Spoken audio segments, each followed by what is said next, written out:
Noong unang panahon, mayroon isang kaharian na tinatawag na Bourbania. Ang namumuno doon ay isang hari na hinahangaan ng lahat.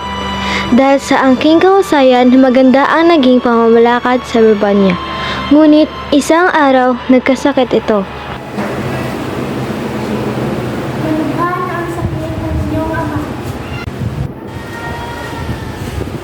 Narito na po ang mga gamot.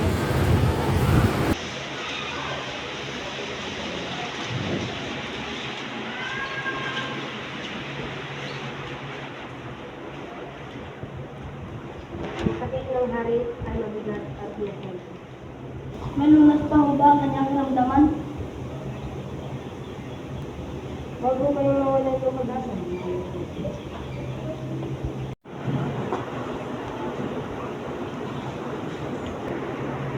Na mabisang gamot na magpapagaling sa mahal na hari. Kailangan niyang mapakinggan ang awit ng ibong Adarna. Saan namin makikita ang ibong ito? Naninirahan ito sa bundok Tabor. Makikita niyo ito sa isang punong tinatawag na Piedras Platas na makinang. Mga anak ko, nanghihina na ako. Maaari niyo bang hingin ang ibon na yun para sa akin? Pedro, Ano po ang aking pagsulitog, ama? ikaw ang nakakakaliwa. Maaari niyo bang hingin ito para sa akin? Sa po itong malaking karangalan, ama. At ito nga ang nangyari. Naglakbay si Don Pedro papuntang bundok Tabor. At nang marating niya itong bundok,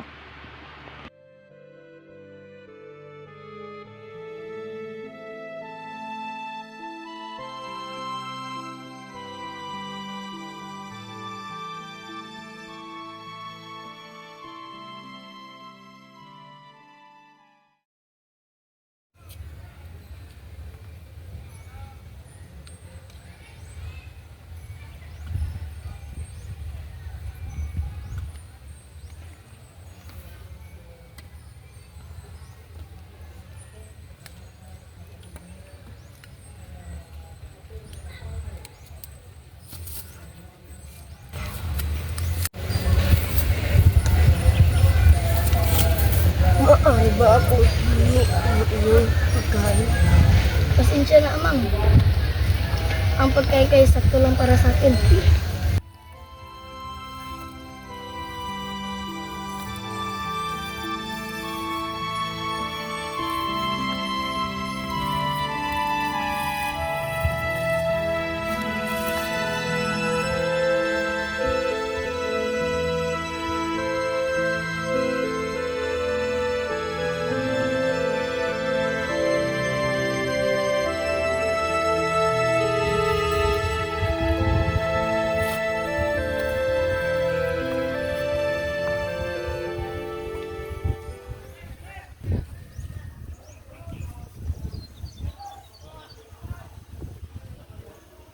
ay nakakapagod.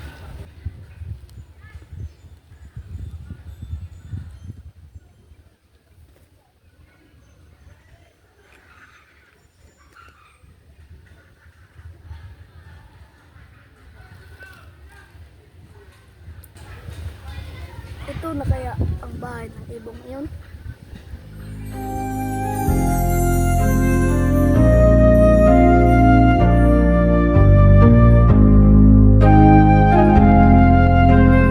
Sa kapagudan at sa awit ng ibong Adarna, nakatulog si Don Pedro.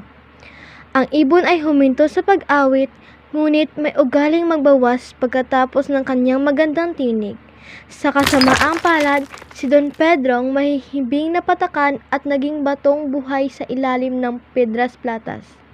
Sa hindi pagbalik ni Don Pedro, nagagulo ang Bourbania at ang ipinadala naman ay si Don Diego.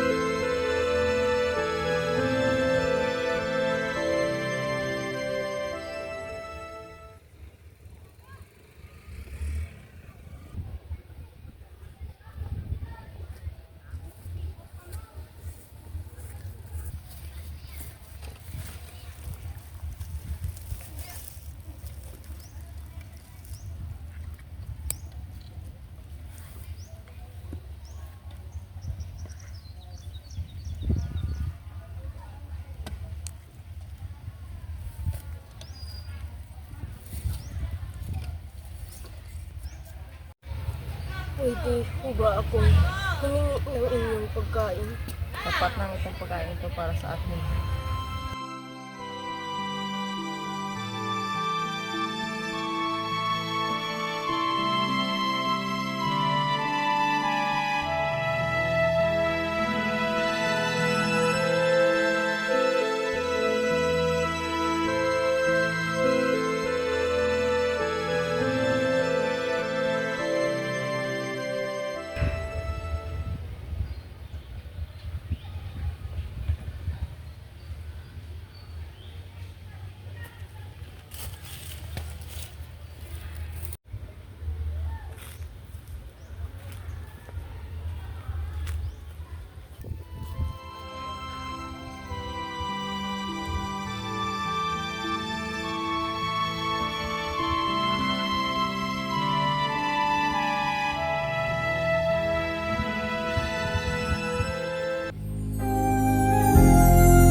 Kaparehong kapalaran ang sinapit ng magkapatid. Nakinig ng awit at siya'y napahimbing. At sa pagkakahimbing, napatakan ito at siyang kaawang-awang naging batong buhay din. Sa hindi pagkakabalik ng dalawang magkapatid, lumalalalo ang karamdaman ng hari. Nais po kayong bumalik. Maaari po ba? Payagan niyo ako pumunta sa tubo upang huliin ang ibon at hanapin ang aking mga kapatid. Hindi na maaari, anak. Ngunit ikaw lang ang natitira sa akin. Ngunit ikaw ay mawalay pa. Tiyak ako ay mamatay na. Ngunit Ama, nang makita kang ganyan ay mas mahirap para sa akin. Patawarin ninyo ako. Ngunit kung hindi ninyo ako papayagan, ako ay aalis na lamang ng labag sa inyong kalooban.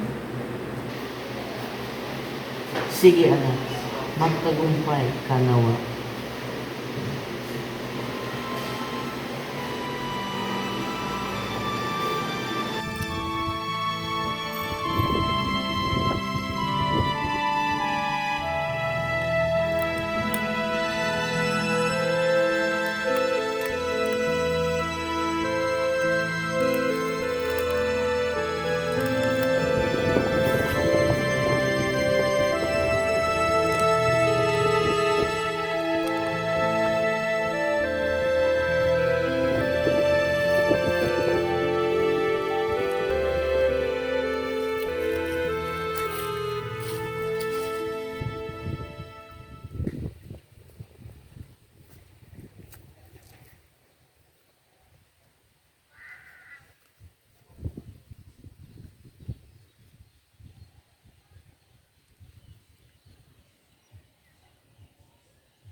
Umalis ang paboritong anak ng hari kahit labag ito sa kanyang kalooban. Hindi tulad ng dalawang kapatid, umalis siya limang tinapay lamang ang baon at hindi siya sumakay ng kabayo. Sa bawat isang buwan ng paglalakbay ay saka lamang niya kakainin ang tinapay. Nang makalipas ang 4 na buwan, isang tinapay na lamang ang natitira sa kanya. Sa kanyang paglalakbay, nasalubong niya ang isang leprosong matanda.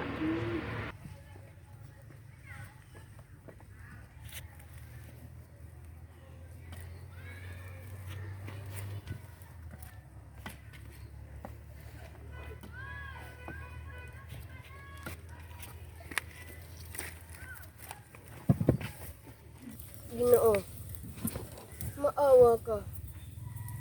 Ako po humihingi ng kaunting pagkain lamang.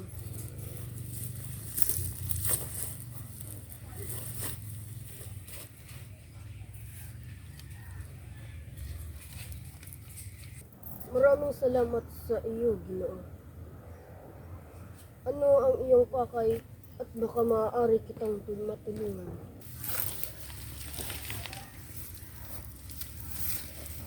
Ang aking ama ay may sakit At ang tanging lunas ay ang awit ng ibong Adarna.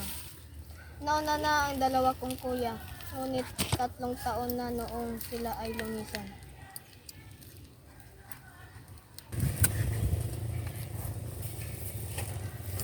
Ginoo, mukhang mahirap ang inyong binabalak, ngunit maaari ko kayong tulungan.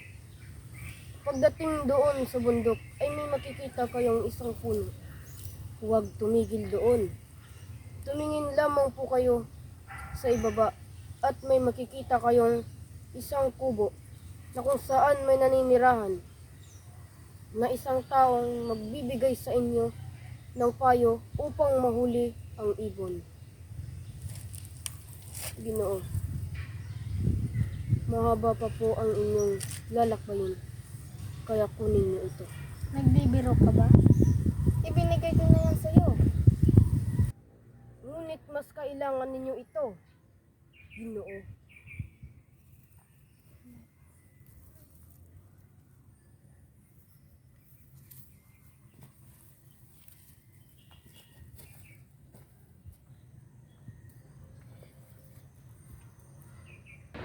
Nang marating ni Don Juan ang bundok Tabor, nakita niya ang sinabi ng leprosong matanda sa kanya. Nakita niya ang kubo at nagtungo doon. Ako ba'y namamalik mata lamang o talagang kamukha mo ang taong nilimusan ko ng tinapay? Ano ang iyong hangad, Don Juan? Ako po ay nandito upang huliin ng ibong Adarna na makapagpapagaling sa aking mahal na ama.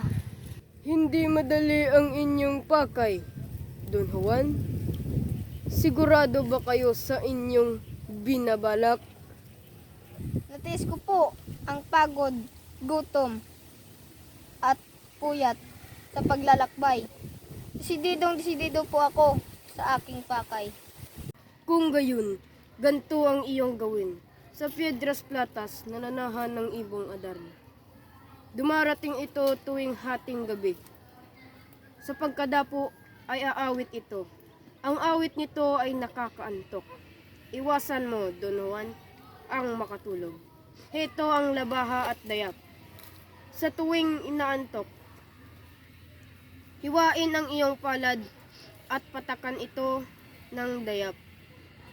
Tiyak ang iyong antok ay mawawala. 7 beses itong aawit at 7 beses din itong magpapalit ng balahibo. Pagkatapos nitong umawit ay magbabawas ito. Iwasan mo, Don Juan, ang mapatakan. Pagkatapos, ang ibon ay matutulog. Itali mo siya gamit ito.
marinig itong lahat, umalis na si Don Juan upang hulihin ang Adarna.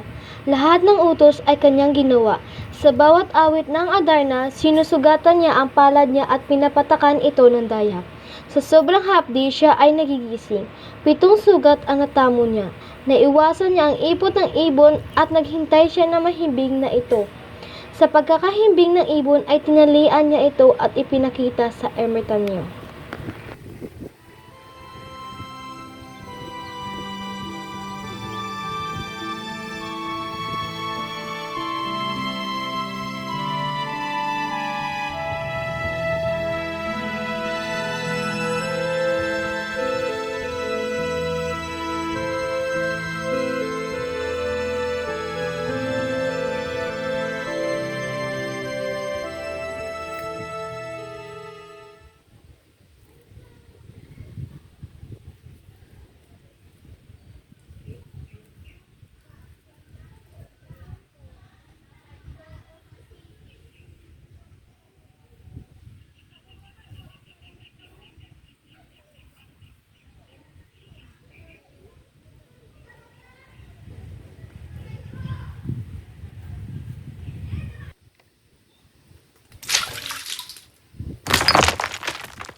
Kapatid ko man! Juan! Habang naglalakad sa kagubatan. Naglalakad ng sabay si Don Pedro at Don Juan. Nasa likod nila si Don Diego, hawak naman ni Don Juan ang ibon. Hihinto sila at magpapahinga sa ilalim ng isang puno. Magkatabi si Don Pedro at Don Juan.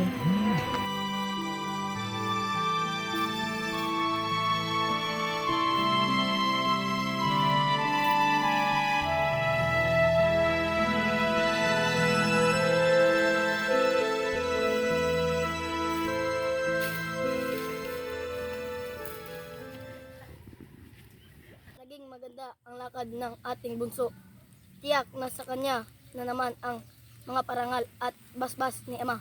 Mahusay si Don Juan, kuya. Wala tayong magagawa doon. Kabiguan ang nasa atin at katagumpayan na maalis sa kanya. Bakit hindi na lang natin siya patayin? Tiyak na sa atin ang mga parangal at basbas ng Ama. Ayos ka na ba, kuya? Sarili mong kapatid, papatayin mo. Ka ba nainggit sa kanya? Tignan mo, paborito siya ni Ama. Ngayon nasa kanya na naman ang mga parangal. Hindi, kuya. Mali ito. Pagkakapatid tayo. Kung masama ang pagtulungan na lamang natin siya. Bahala ka, kuya. Ngunit hindi ako kasama dyan. Magbubulag-bulagan na lamang ako.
Maraming salamat po. Walang anuman, Don Juan. Sa ngayon, umalis ka na. Ang iyong ama, tiyak ay naghihintay na para sa iyo.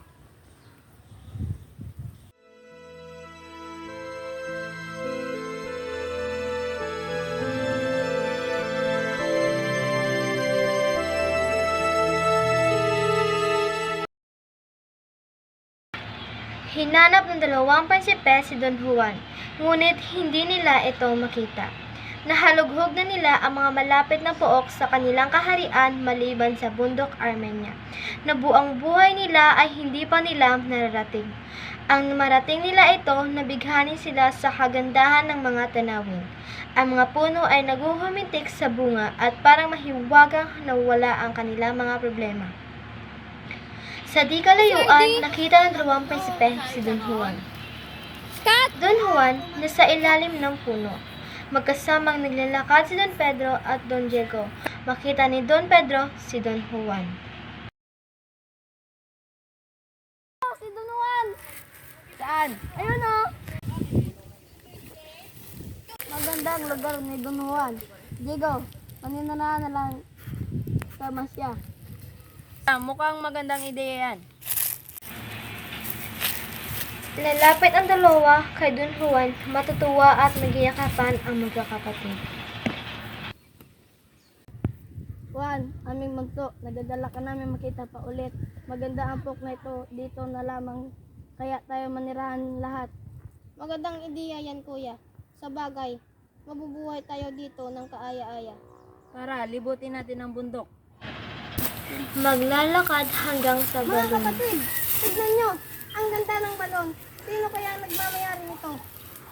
Posible may nagmamayari ng balon yan. Wala namang malapit na bahay sa paligid. Tara, tignan natin. Ako na mauna. Kapatid, mas matanda ako sa'yo, kaya ako na ang mauna. Teka, ako ang panganay, ako na ang siyang mauuna. Sige, kuya, ibalita mo na lang sa amin ang meron sa loob niyan. Bababa si Don Pedro sa balon. Makalipas ang ilang minuto, aangat muli.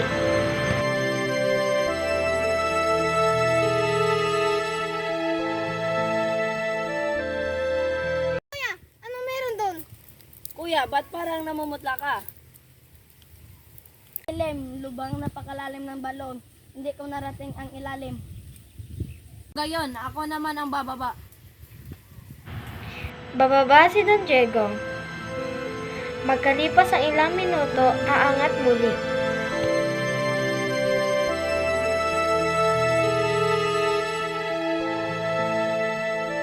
Kuya, anong meron doon? Diego, namumutla ka ng todo. Maupo ka muna. Madilim, lubhang malalim ang balon. Di ko rin nararating ang ilalim. Ngayon, ako naman ang bababa. Si Don Juan lamang ang nakarating sa pinakailalim ng balon, at dalawang kapatid niya ay muling nakadama ng pagkabigo. Sa ilalim ng balon, mayroong kaharian, isang kaharian na pakaganda-ganda. Sa kaharian niyo, naninirahan magkapatid na mayroong bantay. Nakaupo sa sahig at nananahay si Princess Juana. Papasok si Don Juan. Magandang binibini. Sino ka? Ano ang iyong pakay dito? Magandang binibini. Huwag mo sanang masamain ang pagpunta ko dito. Naparito ako mula sa itaas. Nang makita ka ay ayaw ko nang bumalik pa. Nabihag ako ng iyong kagandahan. Nabihag ako ng iyong kagandahan at naparito ako upang paglingkuran ka ng panghabang buhay. Kitamis ng iyong salita, ngunit ayoko. Mahal kong prinsesa, ang buhay ko ay ikaw. Ano pang saysay nitong aking buhay kung sawirin lang naman ang pagsinta. Kung gayon, din lang naman ako ay patayin mo na lamang. Tanggapin mo itong aking puso. Pag iyan puso ay naglaho, nagtaksil ka sa iyong pangako. Pagtataksil, hindi ko magagawa yan sa aking pinakamamahal. Juana, nasaan ang tanghalian ko? Sino ka? Aba Juana, mukhang masarap ang inihaan mo ngayon ah. Aking prinsesa, magtago ka.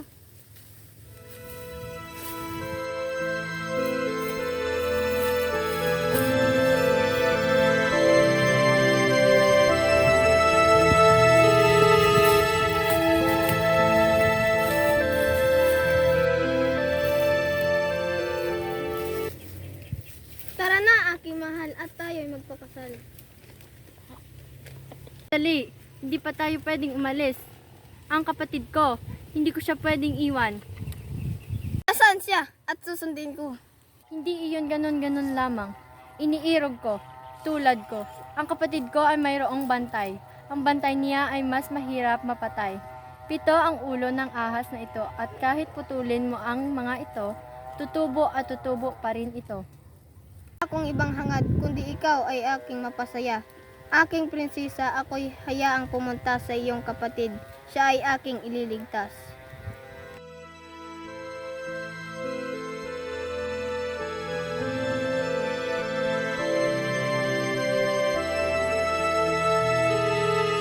Sa pag-alis ni Don Juan, nalungkot ang dalawang mag-irog. Pagdating ni Don Juan sa palasyong kinilalagyan ni Princess Leonora, nabihag ito ng kaniyang kagandahan. Tila ba nakalimutan na ang sintang minamahal. Napakagandang binibinig. Sino ka? Bakit ka nagkarito? Patawarin ninyo ako sa aking kapangasahan. Ngunit narito ako upang kayo ay paglingkuran. Ginoo, hindi mo po ba nalalaman ang buhay mo ay nasa panganib dahil sa sententong nagbabantay sa akin? Mapangalin man ang aking harapin, kaya ito nga talaga ang aking kapalaran. Wala na akong ibang magagawa, kundi tanggapin ito ng walang luha. Ang tunay na kamatayan ay hindi ko masilayan. Hindi nagbibiro, Ginoo. Mga pagsilang yan hindi ko ito. Bigyan mo humayon na yun sa akin, sapagkat hindi kita kailangan. Buhay mo lamang ang nagkasala. Mahal kong prinsesa, huwag ka sanang magalit sa akin. Kamatayan na ito kung ako'y nawalay sa iyo. Ikaw na ang humatol sa aking buhay. At handang-handa akong mamatay sa iyong mga kamay.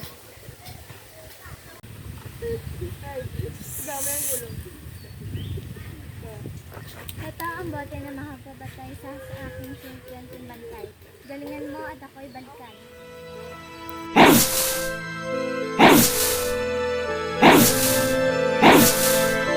Nilabanan ni Don Juan ang ahas na bantay ng prinsesa. Ito ay napatay niya. Salamat sa tulong ng buting binigay ng prinsesa. Nang mapatay ay bumalik sa dalawang prinsesa at umakyat sila sa balon. Pagdating nila sa itaas, anong inggit ang nadama ng dalawa niyang kapatid? Nagandang prinsesa, aking kapatid. Iniligtas ko sila sa loob ng balon. Naku, ang singsing ko. Naiwan ko sa ibabaw ng lamesa. Pamana pa naman iyon ng aking ina. Huwag mag-alala, aking prinsesa. Kukunin ko ang iyong singsing.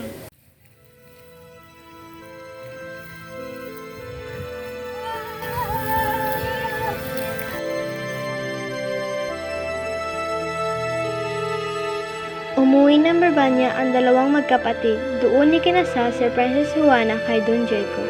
Ayaw naman magpakasal ng kapatid niyang si Leonora kay Don Pedro dahil ang mahal niyan talaga ay si Don Juan Hirang. Sa kabilang banda, si Don Juan na nahulog sa balon ay lubhang nakaratay. Pinagaling ng mahiwagang lobo na alaga ng prinsesa si Leonora.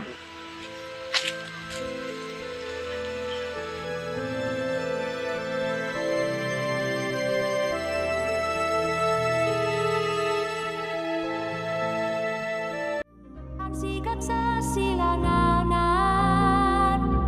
at hangin kalipong sa limito ay abaw agos di man mabanlaw. Pinakinggan ni Don Juan ang awitin ng ibon at nagtungo nga sa Delisista. Bullshit ka.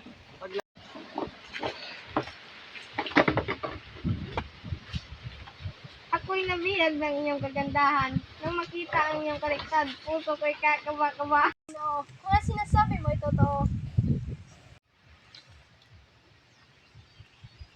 Suyuan, ang maglihim ang kataksilan. Ako ay isang prinsesa sa kaharian de los Reyes. Tumingin ka sa paligid. Lahat na makita mong bato dyan ay buhay na buhay tao noon. Iyan ang inilapat ng parusa ng aking ama sa mga prinsipeng hindi nagtagumpay sa kanyang mga pagsubok. Ngunit, aking mahal, hindi ko hahayaang matulad ka sa kanila. Tayo man pumahimik sa palasyo at hiniya kong hindi magiging bato.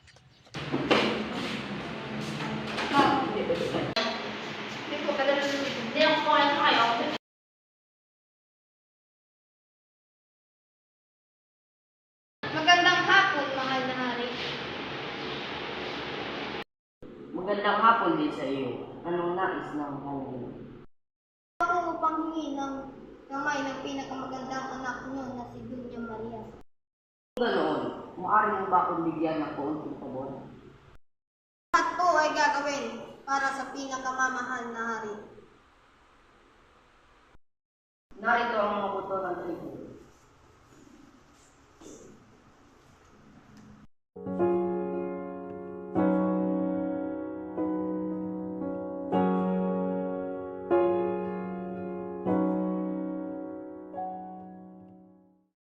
Aming munso, nagagalak ka pa namin makita tayo.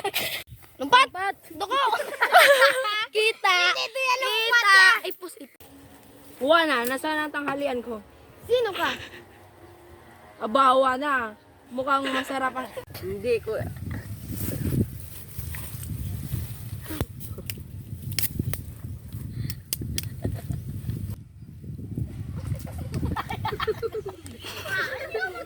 Ang tubig, wala ka no, gumangan tubig. Riyag, mama. Sigong riyag, mama. Punis na siya, ma'am. Korea ang init. Ako'y pinapawisan, hindi lang Pwede, halata. itagway ka na Japanese tag, no? Chingkong kwailan.